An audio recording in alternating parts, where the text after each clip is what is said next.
કેમ છે બધાને? તો જો ભવદીપને આજ ભેળ ખાવી છે તો આપણે સૂકી ભેળ બનાવવાની છે. આપણે જ્યાં સોસ ને આંબલીની ચટણીને એવું નાખીને બનાવી છે એવી રીતના નથી બનાવવાની, આપણે સૂકી ભેળ બનાવવાની છે. તો આગળ વિડીયોમાં જોજો કે અમે સૂકી ભેળ કેવી રીતના બનાવી છે. આપણે ડુંગળી સુધારાઈ ગઈ છે ભેળ હાટું.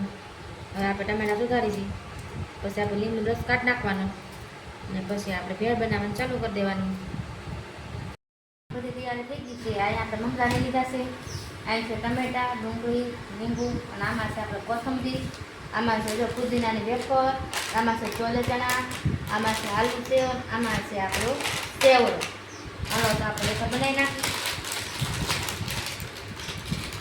તો આપણે આલુ સેવનો ભૂકો કરી નાખ્યો છે.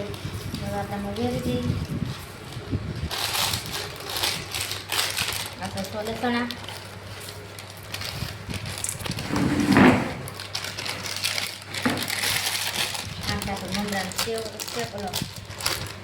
બાલાજી સેવડો, આપણે શેર નાખી દઈએ. ગરમ મસાલો બહુ નહીં નાખવાનો, માપે નાખવાનો, પણ તમે જેવું તીખું ખાતા હોય એ પ્રમાણે નાખવાનું.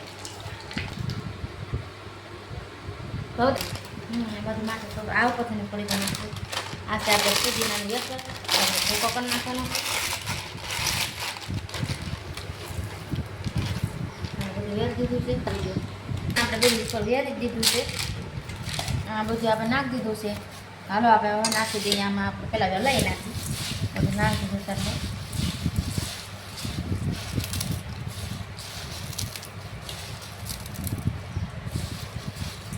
આપણે ટમેટા નાખી દીધા છે. હવે આપણે નાખીએ કાંદા.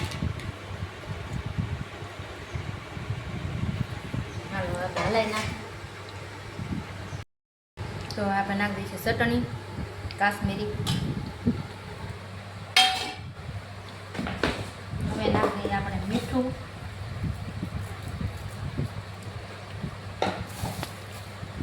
આપણે નાખી દઈએ થોડી કોથમરી, થોડી ઉપરથી નાખશું. હાલ આપણે બધું નખાઈ ગયું છે. હવે નાખી દઈએ આપણે લીંબુ.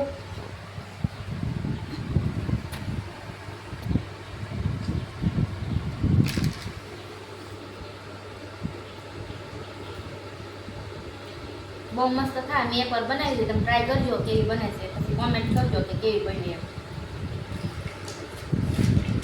તો હવે આપણે હલાવી નાખવાની.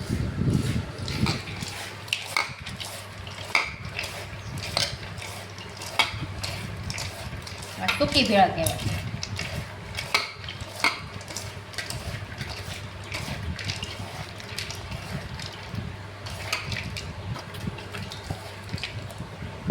આપણે શેર નાખી દઈએ. ગરમ મસાલો બહુ નહીં નાખવાનો, માપે નાખવાનો, પણ તમે જેવું તીખું ખાતા હોય એ પ્રમાણે નાખવાનું. આપણે કોથમીર ભેર દઈએ. આપણે ભેર બની ગઈ છે મસ્તીની. હાલો ખાવા બધાએ. આવી ભેળ બનાવજો, બહુ મસ્ત બનશે. અને છોકરામાં નાસ્તામાં દેવું ને તોય સારી લાગશે. સ્કૂલે લઈ જવામાં, ઘરે નાસ્તામાં કરશો તોય બધાને બહુ મજા આવશે.